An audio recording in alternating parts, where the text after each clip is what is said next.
les biais cognitifs.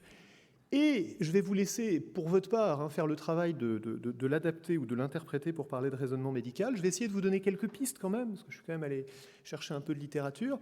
Mais je voudrais vous parler de ce gars-là. Vous voyez le monsieur qui est là ? Vous le reconnaissez, c'est le penseur de Rodin. Et en fait, l'idée que je voudrais partager avec vous, c'est qu'on n'est pas autant comme lui qu'on le croit. On nous a entraînés, on nous a appris dans nos études, on nous a appris quand on fait de la philosophie, quand on fait de l'économie, quand on fait des maths, quand on fait des tas de choses, et forcément quand on fait de la médecine, on nous a appris qu'on est des gens rationnels et qu'on prend les meilleures décisions possibles avec les éléments dont on dispose, alors quelquefois sous pression, quelquefois dans l'incertitude, quelquefois dans l'urgence, quelquefois dans la difficulté, quelquefois dans l'erreur, c'est la vie, mais enfin, qu'on fait de son mieux pour prendre des décisions rationnelles. Et en fait, on va voir que ce n'est pas toujours le cas sur quelques petits exemples.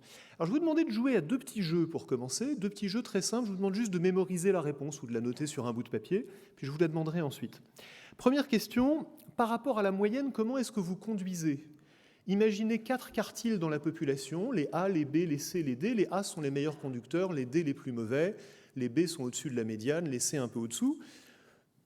Mémorisez dans votre tête la note que vous vous donnez, puis je vous demanderai de lever la main dans un petit moment, A, B, C ou D. C'est bon? Vous avez mémorisé? Alors, qui est D?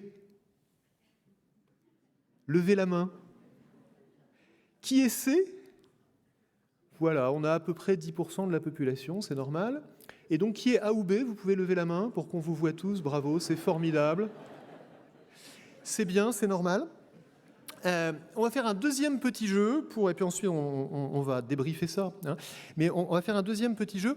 Le jeu est le suivant, c'est une journée où il fait très chaud, un peu comme aujourd'hui, il fait très très chaud, mais encore plus chaud.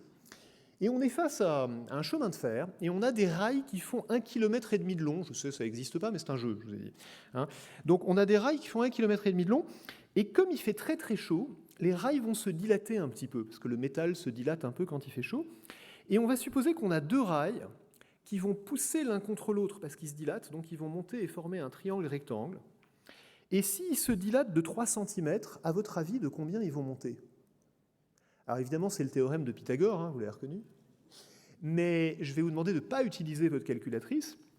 Et comme ça, là, intuitivement, de vous demander de combien de centimètres les rails montent. Mémorisez le chiffre et puis j'y reviens dans une petite minute. Donc de combien de centimètres les rails montent? Vous avez tous un chiffre en tête, c'est bon? Intuitivement, pas précisément, à la louche. Ok. Alors pourquoi je vous pose ces questions-là? Parce que on n'est pas, autant qu'on le croit, le penseur, on n'est pas aussi rationnel qu'on le pense, on a ce qu'on va appeler des biais cognitifs et on va essayer de voir très rapidement comment on peut avoir des indices qu'il peut y en avoir dans la pratique médicale, en tout cas dans le diagnostic précisément, et puis comment les prévenir. Ce modèle rationnel, moi je l'ai étudié dans le domaine de l'entreprise, mais on le trouve aussi dans les choix des consommateurs, on le trouve aussi dans les décisions politiques. En fait, on part du principe que quand un décideur, quel qu'il soit, doit faire un choix, doit porter un jugement, doit prendre une décision, ce décideur a un certain nombre d'objectifs que les économistes appellent sa fonction d'utilité et qui va, en fonction de l'objectif poursuivi, considérer un certain nombre d'options et, à la lumière des informations dont il dispose, qui peuvent éventuellement être incomplètes et partielles, mais c'est la vie, à la lumière des informations dont il dispose, faire le choix qui a les plus grandes chances de lui apporter la plus grande utilité possible. Grosso modo, c'est ça qu'on dit quand on prend une décision rationnelle. Le problème, c'est que ce n'est pas comme ça qu'on réfléchit en vrai. Vous réfléchissez probablement, la plupart du temps, comme le champion du monde d'échecs que vous voyez là. Je ne dis pas ça pour vous flatter, parce que ça serait vrai de tout le monde. Ce n'est pas parce qu'il est champion du monde d'échecs. Ici, on lui demande comment il joue, Magnus Carlsen, et il répond, souvent, je ne sais pas pourquoi je joue un certain coup. Je sais juste que je le sens bien. Et généralement, je sais ce que je vais faire dans les 10 secondes. Et le reste, qui peut prendre longtemps, et il joue des parties de plusieurs heures, le reste, c'est de la vérification. En fait, ce que décrit Magnus Carlsen en 2 phrases ici, c'est un résumé parfait de ce que Daniel Kahneman, dont vous avez peut-être entendu parler, le psychologue qui a eu un prix Nobel d'économie, le seul lauréat du prix Nobel d'économie qui n'ait jamais fait d'économie de sa vie, ce que Daniel Kahneman appelle le système 1 et le système 2. Le système 1, pour le dire très simplement, c'est la pensée rapide. Dans Thinking Fast and Slow, il dit Thinking Fast, Thinking Slow. La pensée rapide, c'est celle du système 1, c'est celle qui sait, au bout de 10 secondes, quel est le coup qui sent bien. Le système 2, c'est celui qui fait la vérification, c'est la pensée lente. Et en fait, toute l'idée de la psychologie cognitive des 50 dernières années, c'est de dire, on a un système 1 et un système 2, on a une pensée rapide et une pensée lente, et le boulot de la pensée lente, qui est la pensée rationnelle, celle du penseur de Rodin, c'est de faire le travail de vérification sur l'hypothèse, sur la piste, sur l'idée qui nous est venue, qui nous a été soufflée par le système 1. C'est une idée simplissime. C'est pas une théorie sur le fonctionnement du cerveau. Je ne suis pas en train de vous parler du rôle du cortex préfrontal. On est beaucoup plus basique que ça. Ce n'est pas une analyse du fonctionnement du cerveau, c'est un modèle de la psychologie. Comme tous les modèles, il est faux. Comme certains modèles, il est utile. Il est utile parce qu'il va nous aider à comprendre pourquoi, quand le système 2 ne fait pas bien ce travail de vérification, le système 1 va parfois faire des erreurs. Je dis parfois, mais ce qui est important, c'est de se rappeler que ce n'est pas toujours. Dans ce dual process model, comme on appelle, ce modèle à deux process, avec un système 1 automatique et un système 2 intentionnel, la plupart du temps, le système 1 prend de bonnes décisions. La plupart du temps, le système 1 ne se trompe pas. La plupart du temps, il n'y a pas de biais cognitifs. On va parler de ces fameux biais. Mais la plupart du temps, le système 1 utilise des heuristiques, des raccourcis, des manières d'arriver à la solution sans passer par toutes les étapes par lesquelles devrait passer le système 2, et ne s'en porte pas plus mal. La plupart du temps, ça se passe très bien.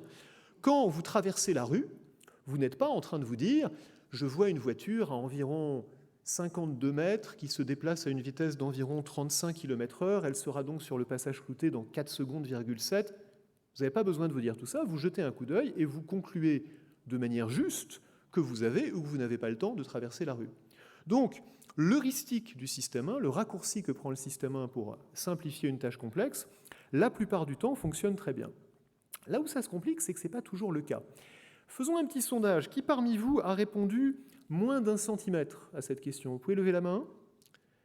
Voilà, donc on a un petit quart de la salle. Qui a répondu moins de 3 centimètres, y compris moins d'1 centimètre, évidemment? Moins de 3, donc si vous aviez déjà la main levée, gardez-la levée, voilà. On a une petite moitié de la salle, regardez autour de vous. Et qui a répondu entre 3 et 10 cm? Et qui a répondu plus de 10 cm? Alors on a très peu de gens qui ont répondu plus de 10 cm. Je vois une main, deux mains, une petite demi-douzaine de mains. La bonne réponse, vous pouvez le vérifier avec votre calculatrice quand on aura terminé, c'est 948 cm. C'est donc à peu près 100 fois plus que les réponses les plus élevées et 300 fois plus que la réponse médiane que vous avez. Pourquoi est-ce que c'est intéressant? Pas parce que vous vous trompez, évidemment, c'est normal que vous vous trompiez. Voilà un exercice pour lequel vous savez tous pertinemment qu'il faut utiliser une calculatrice et je vous dis de ne pas en utiliser. Donc le fait que vous vous trompiez ne prouve absolument rien. Ce qui est intéressant, c'est que vous vous trompez d'une manière qui est prévisible. La distribution de vos réponses est celle-là et il ne vous a pas échappé que je ne viens pas de produire cette slide, elle était déjà là. Donc la distribution de vos réponses est parfaitement prévisible et surtout, elle n'est pas normale, elle n'est pas aléatoire. Si vous faisiez une erreur aléatoire, en fait, la théorie de l'agent rationnel, du penseur de Rodin que je vous montrais tout à l'heure, dit oui, c'est normal quand vous n'utilisez pas de calculatrice pour faire quelque chose qui en demande une, c'est normal que vous vous trompiez. Mais la théorie dit vous devriez vous tromper de manière aléatoire, c'est-à-dire que par rapport à la bonne réponse qui est représentée par le trait vert ici, on devrait avoir la moitié des gens qui sont au-dessus et l'autre moitié qui est au-dessous. Or, ce qu'on voit, c'est qu'on a une distribution des réponses qui est totalement décalée par rapport à ça, où on se trompe tous, ou à peu près tous, il y en a peut-être un ou deux qui avaient répondu plus que 948 dans la salle, mais on se trompe pratiquement tous dans le même sens, dans le sens de la sous-estimation. On a donc une erreur qui est prévisible, qui est importante, et surtout qui est directionnelle, on se trompe tous dans le même sens, et ça c'est ce qu'on va appeler un biais. Le revers de la médaille de l'heuristique, c'est le biais.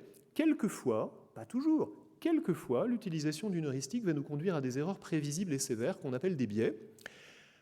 Encore une fois, pas toujours, et les heuristiques nous servent très bien la plupart du temps, c'est pour ça qu'il faut essayer d'identifier les situations dans lesquelles on se trompe. Au passage, aucun jugement moral dans le terme biais. Quelquefois on parle, et on parle beaucoup, et on a raison d'en parler, de biais racistes, de biais de genre, de biais politiques, etc. Il y a une connotation péjorative dans le terme biais quand il est employé dans ces contextes-là. Ici, il n'y en a aucune, on parle purement de biais cognitifs, c'est-à-dire simplement d'erreurs objective par rapport à un chiffre donné. Dans le cas que je viens de vous montrer, je vous ai interdit d'utiliser votre système 2. Je vous ai artificiellement contraint, c'est une expérience, je vous ai artificiellement contraint à utiliser votre système 1 pour répondre à une question pour laquelle il aurait fallu utiliser votre système 2. J'ai donc provoqué l'apparition de ce biais. Ce qui est intéressant, c'est que Dans beaucoup de situations où on ne le provoque pas, on va voir le même résultat. Par exemple, on va commencer à inventorier les biais cognitifs. Commençons par celui-ci. Ce qu'on vient de voir, c'est un exemple de biais d'ancrage. En fait, je vous ai ancré sur le chiffre de 3 cm en vous le montrant. Et comme vous n'avez aucune idée de la bonne réponse, et c'est normal, le réflexe de votre système 1 est d'aller chercher la première branche à laquelle il peut se raccrocher, d'aller chercher le premier chiffre qu'il peut trouver. Et le premier chiffre qu'il trouve, celui sur lequel il est ancré, c'est le chiffre 3 que vous avez devant vous. Donc la réponse médiane va être de 3 cm. Si j'avais mis 8 cm sur le tableau, la réponse médiane aurait été de 8 cm. Un autre exemple de biais auquel vous avez apporté une démonstration il y a quelques minutes, c'est le biais de surconfiance ou en l'occurrence de surplacement. On se surconsidère par rapport à la population. Vous êtes 90% à considérer que vous êtes au-dessus de la moyenne en termes de conduite. C'est tout à fait normal, c'est toujours comme ça. C'est pareil quand on demande aux étudiants de s'auto-évaluer, ou aux professeurs d'ailleurs. C'est pareil quand on demande aux entrepreneurs leurs chances de succès. Et bien sûr, c'est pareil quand on demande aux gens qui se marient s'ils ont une chance de divorcer. En général, ils vous répondent qu'ils ont 100% de chance de réussir à ne pas divorcer. C'est ce qu'on appelle le biais de surconfiance. On voit au passage que les biais ont un bon côté. Avoir confiance en soi, c'est bien.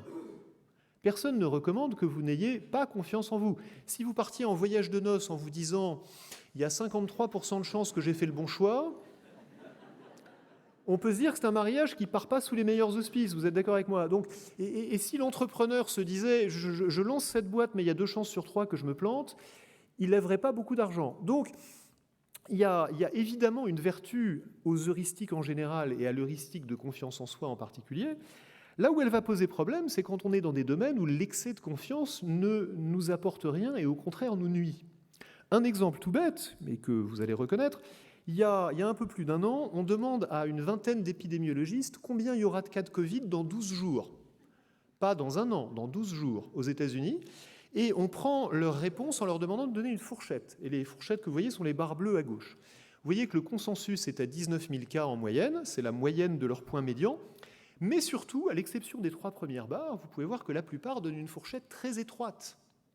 La plupart disent je pense que ça sera 19 000, et si vraiment vous voulez une fourchette, je vous dis que ça sera entre 18 500 et 19 500. Mais je suis très confiant dans mon estimation.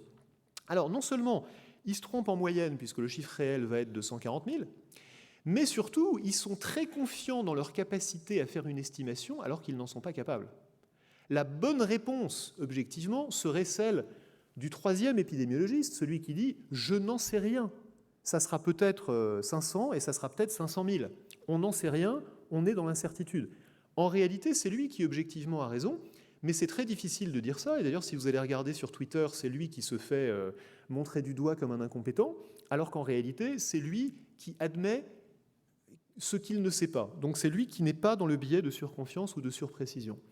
Voilà un exemple de biais cognitif qui va nous égarer assez souvent, l'excès de confiance dans notre capacité à prédire les choses. Prenons un autre exemple de biais cognitif. Parmi vous, si on suppose encore une fois qu'il y a 4 catégories A, B, C et D, donc les A sont les meilleurs, les B sont au-dessus de la médiane, etc., qui se considère en termes de capacité de dessinatrice ou des dessinateurs comme faisant partie du meilleur quart de la population? Vous pouvez lever la main si vous êtes A en dessin. Et si vous êtes B? On a quelques mains. Et si vous êtes C ou D, c'est-à-dire que vous êtes en dessous de la moyenne? C'est marrant parce que tout d'un coup, je vous disais qu'il y avait un biais de surconfiance, mais là, il n'y en a plus. C'est le contraire, c'est même exactement le contraire. Et notez bien qu'on se trompe tout autant. C'est tout aussi impossible d'avoir 90% des gens qui sont au-dessous de la moyenne sur le dessin que c'était impossible d'en avoir 90% qui sont au-dessus sur la conduite. Donc on se trompe tout autant, mais dans l'autre sens.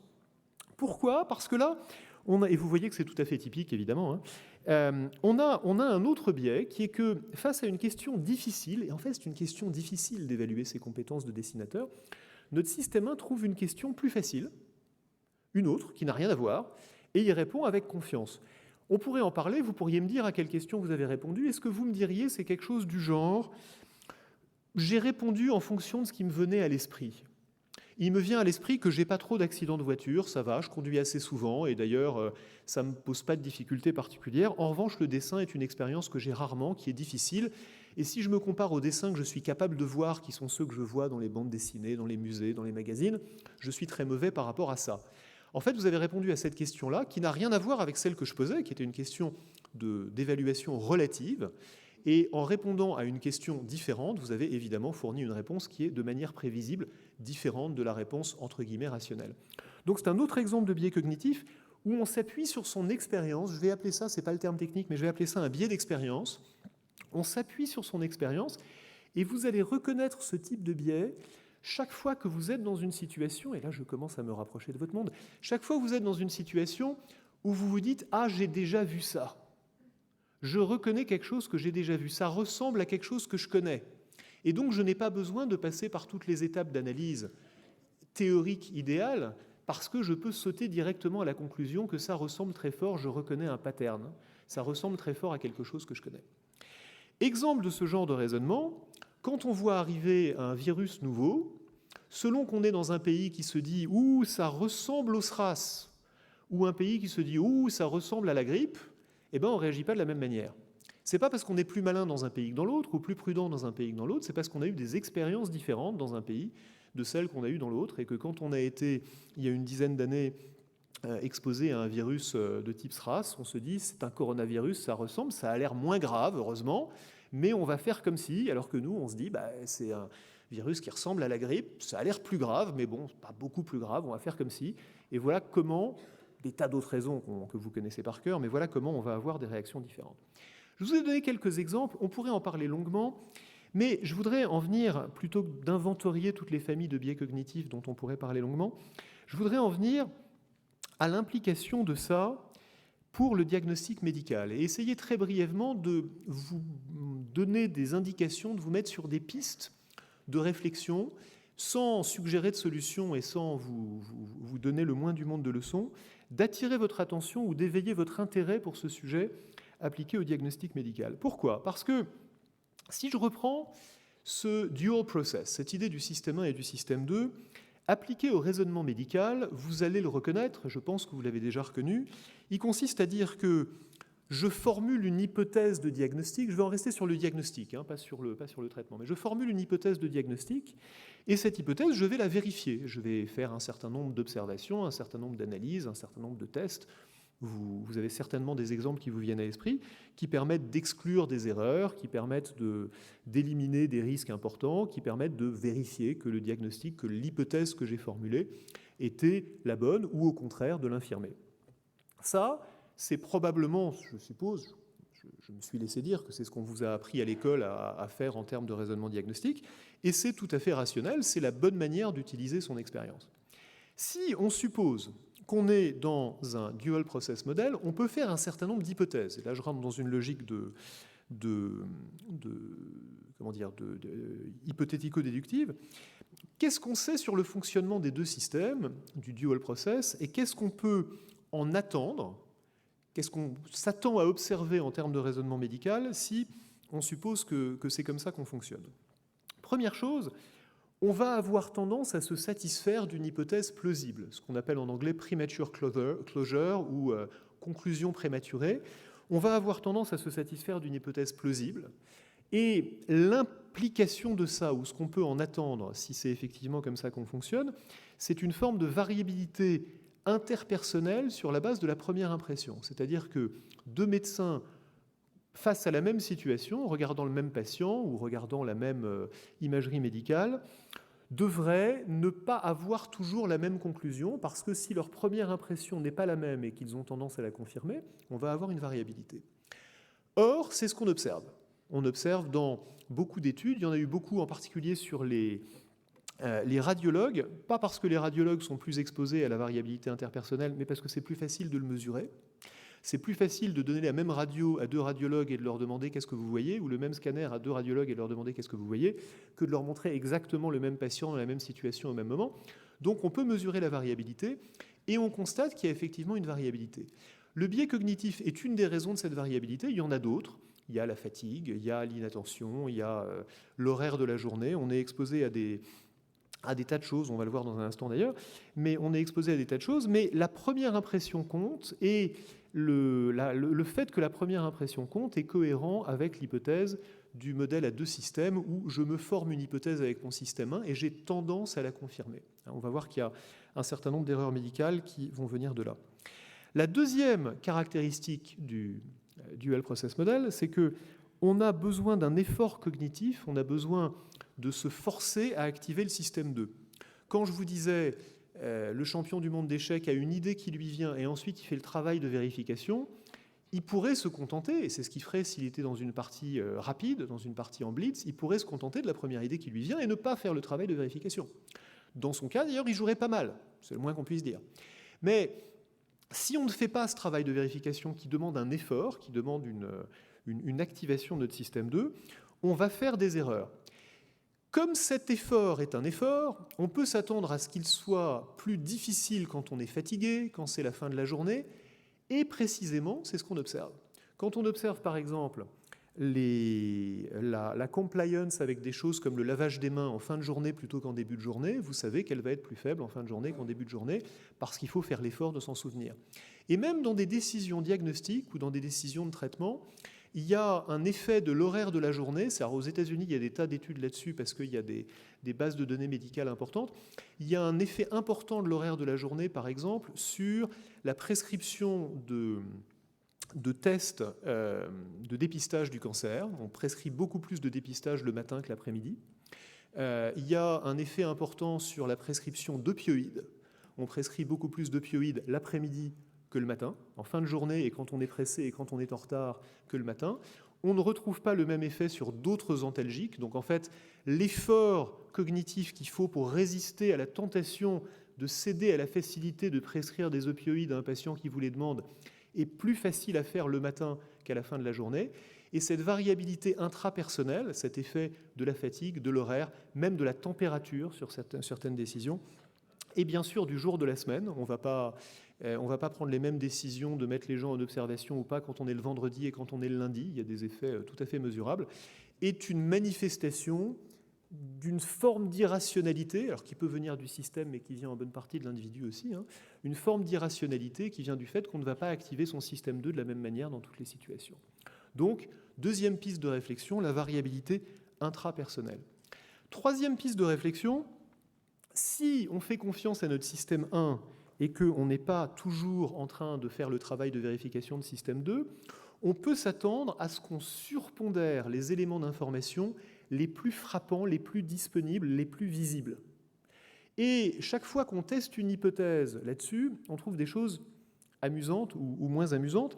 Par exemple, quand on compare les patients admis à 79 ans et 50 semaines et les patients admis à 80 ans et 2 semaines, pour la même pathologie, on va avoir des écarts très importants dans les traitements qui leur sont prescrits.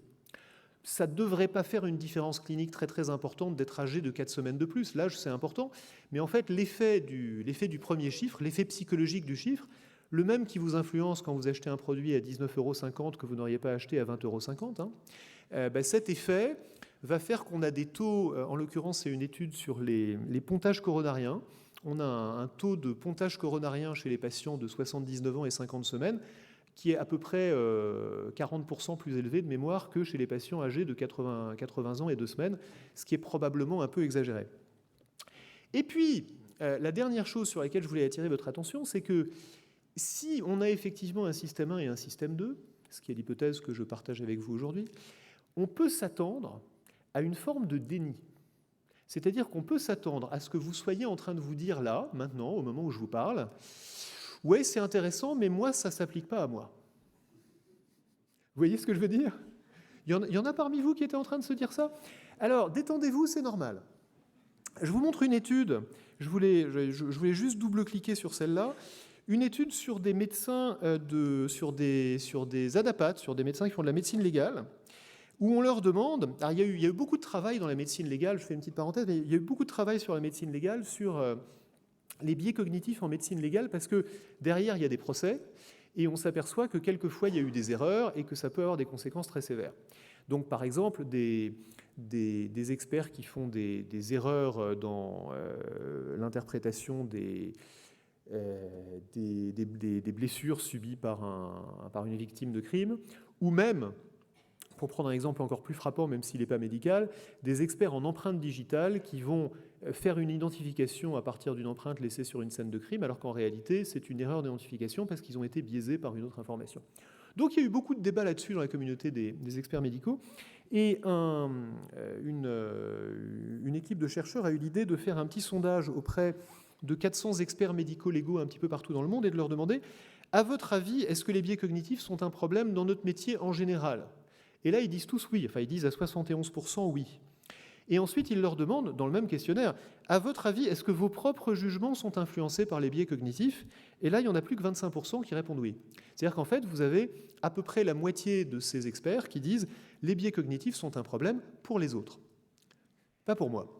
C'est parfaitement normal, c'est un réflexe parfaitement naturel qu'on a tous, et qui veut dire que si on veut surmonter ce problème, on ne peut pas se contenter de se dire « Ah oui, c'est bon, j'ai compris ». On ne peut pas se contenter de se dire « Ah oui, c'est vrai, on a des biais cognitifs, je vais y faire attention ». Qu'est-ce qu'il faut faire ?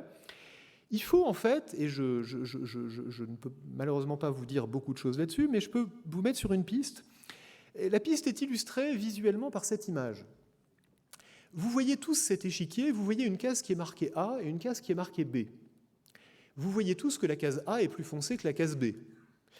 En fait, si vous avez déjà vu ce schéma, vous savez que c'est une illusion d'optique, et comme vous allez le voir maintenant avec l'animation, la case A n'est pas plus foncée que la case B, la case A est exactement de la même nuance de gris que la case B, c'est simplement quand on va... Alors là, je commence à en voir qui font ça, là, pour essayer de voir comment est-ce que je peux... Ouais. C'est normal. C'est simplement quand on va les faire apparaître avec le cylindre vert et que l'illusion tridimensionnelle va apparaître, qu'on va se rendre compte qu'en réalité, les deux carrés sont de la même couleur. Pourquoi je vous montre ça ? Parce que ce qui est frappant avec cette illusion d'optique, avec beaucoup d'illusions d'optique qui fonctionnent, c'est que même quand on sait que c'est une illusion d'optique, elle est encore là. Maintenant, vous savez, je vous l'ai montré une bonne dizaine de fois avec l'animation, que la case A et la case B sont de la même couleur, mais vous ne pouvez pas vous empêcher de les voir de couleurs différentes. Et les biais cognitifs, c'est la même chose. Maintenant, je vous ai dit que vous avez des biais cognitifs, et puis vous en aviez entendu parler, donc vous le savez, mais le fait de le savoir ne sert à rien. Le fait de le savoir en lui-même ne sert à rien. Il sert à prendre conscience, donc il est nécessaire parce qu'il va vous amener à vous poser la question de comment est-ce qu'on peut éviter les erreurs auxquelles ces biais nous conduisent. Donc si on n'en prenait pas conscience, on ne ferait pas le reste du travail. Mais quand je dis qu'il ne sert à rien, je veux dire qu'il n'est pas suffisant. On ne peut pas se dire « Ok, c'est bon, je vais faire gaffe à mes biais cognitifs ». Ça serait exactement comme de se dire « C'est bon, là, je vois que A et B ne sont pas de la même couleur ». C'est pas possible, votre œil n'en est pas capable, et de la même manière que votre œil n'en est pas capable, votre cerveau n'en est pas capable. On parlait autrefois, plutôt que de parler de biais cognitifs, on parlait d'illusions cognitives, c'était d'ailleurs peut-être un meilleur terme, parce qu'il était moins péjoratif. Exactement de la même manière qu'il y a des illusions d'optique qu'on ne peut pas surmonter, il y a des illusions cognitives qu'on ne peut pas surmonter. Qu'est-ce qu'on peut faire alors ? Parce que c'est quand même embêtant ce que je vous raconte. Qu'est-ce qu'on peut faire ? On peut faire plusieurs choses qui, en fait, se ramènent à deux idées assez simples, le collectif et la méthode. Le collectif, c'est de travailler en équipe, et vous le savez déjà, je ne vous apprends rien. La méthode, c'est de se doter d'outils pratiques, par exemple de nudge. Vous avez entendu parler des nudges dans d'autres contextes, mais il y a des tas d'outils pratiques qui vont faire en sorte que cette intelligence collective de l'équipe vous aide à surmonter vos biais, aide les autres membres de l'équipe à surmonter leurs biais et aide l'équipe collectivement à prendre de bonnes décisions. Alors, c'est un vaste sujet dont on pourrait parler longuement. Il y a des tas de pistes pour faire ça. Il y a la technologie, il y a les guidelines, il y a les checklists. Tout ce qui va relever des règles et des méthodes qui nous aident à mieux travailler en équipe vont nous aider à surmonter nos biais cognitifs. Il y a la collégialité bien utilisée, c'est-à-dire bien organisée avec des manières d'exprimer des opinions indépendantes qui ne se contaminent pas les unes les autres pour ne pas qu'on tombe dans le piège de la pensée de groupe, dont je n'ai pas parlé mais qui est aussi un biais cognitif. Il y a la réflexion structurée qui permet de challenger des hypothèses. J'ai essayé de mettre un certain nombre de pistes qui peuvent vous aider à suivre des références là-dedans. Mais l'idée générale avec laquelle je voulais vous laisser est celle-là, pardon, je reviens à la page précédente que je n'ai pas copiée. L'idée générale avec laquelle je voulais vous laisser, c'est que si on veut prendre de bonnes décisions qui nous permettent d'éviter nos biais cognitifs, il faut 2 ingrédients. Il faut de la collégialité, il faut du collectif, il faut de la confiance mutuelle avec une diversité de participants qui n'ont pas tous les mêmes biais et qui donc vont pouvoir se compléter. Mais il faut aussi que cette équipe travaille avec de la méthode, avec de la procédure, avec des règles, comme dans un cockpit d'avion, comme dans une centrale nucléaire, comme dans des tas de situations à haut risque où on sait que les équipes les plus compétentes, les mieux intentionnées et les plus attentives sont néanmoins capables d'erreurs. On va leur donner des outils, des règles et des normes pour mieux fonctionner ensemble. Voilà, j'ai essayé de tenir le temps qui nous était imparti pour ne pas écourter votre pause qui vient ensuite. Merci beaucoup de votre attention et je vous invite à prendre d'excellentes décisions. Merci.